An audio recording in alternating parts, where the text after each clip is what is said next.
you doing? You're listening to the Chris Clark podcast. Yeah, it's just a podcast. Don't worry about it. No one's going to get hurt. This portion of our program is brought to you by Art Garfunkel.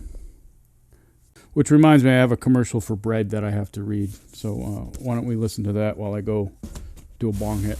Ooh, it's hot and good, really good. It's new pull-apart hot bread. The new Nissin's bake-and-serve bread you make in minutes. Isn't a man alive who won't melt when he butters up this hot and fluffy, golden-crusted bread, fresh from your oven. Don't talk with your mouth full, dear. This bread is so tender when hot, you just pull it apart. No knife needed, except for butter, jam, or your favorite spread. Dear, try it. New pull-apart Nissin's bake-and-serve bread at your grocer's now. Good.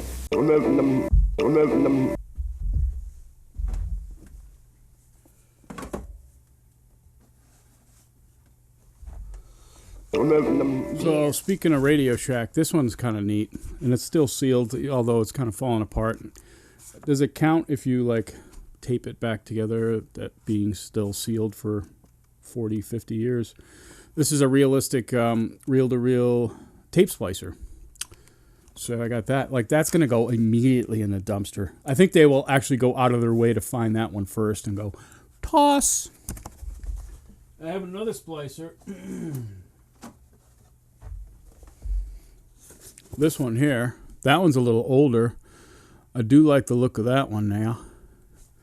That's early 60s, late 50s, I think, probably. This is a... Oh, actually, this is a film splicer. So this one is an 8mm and 16mm film splicer. It's an automat. I love that. Look at that font and everything. That's so cool. See, that's what I like. I love about this stuff, you know. A lot of these tapes I have. This is kind of neat. These are... I guess I collected some things from a someone involved with the advertising business, because I got these great recordings, which I've posted some of those before. But they're commercials, and some of them are very rare. Someone heard it and said, "Hey, this is amazing," and there was a personal connection to it, and I felt it, so I was like, I'm just going to send it to you. What's your address? Don't pay me anything. Don't pay me postage or anything. Just going to send it to you. And I did. And I said, please do something nice. Pass it on. That old bullshit. That started off as a nice thing. Pass it on. Is that what it's called? Pass it on? I don't fucking know. It's usually passing on the blame. But this time it's like, I'm going to buy you a shitty coffee, and pay for them too. It's like, and then they get all confused. Like, what? When it's never happened to me. I don't shop at fancy places where people offer to buy you coffee. I don't even shop at Dunkin' Donuts anymore because I can't even fucking afford that.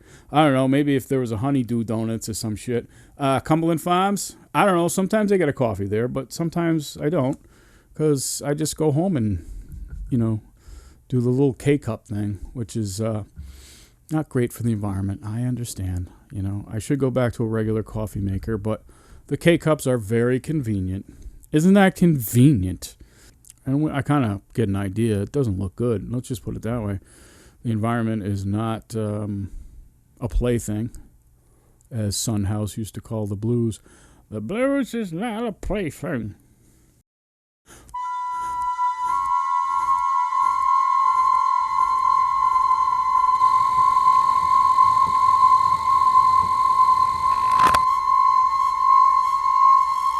Actually, I like that. That was worth it to me, just to hear that.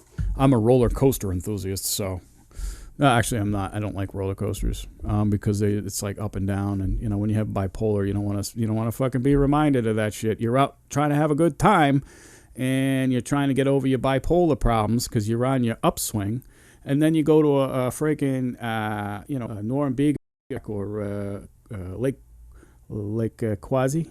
And or what's that other place there? And then you get reminded of your bipolar problem because you look at a roller coaster and you're like, fuck. That's not true. Plan on me. No, you can't. You can't count on me for anything. Well, you can, actually. But you can plan on me. That's another part of that song. You can plan on me. You mean you can count on me? Or was that like taken? Somebody already wrote that song, so they're like, we have to come up with a different word. And everyone's like, oh, moon landings were fake. What about the ones that weren't landing?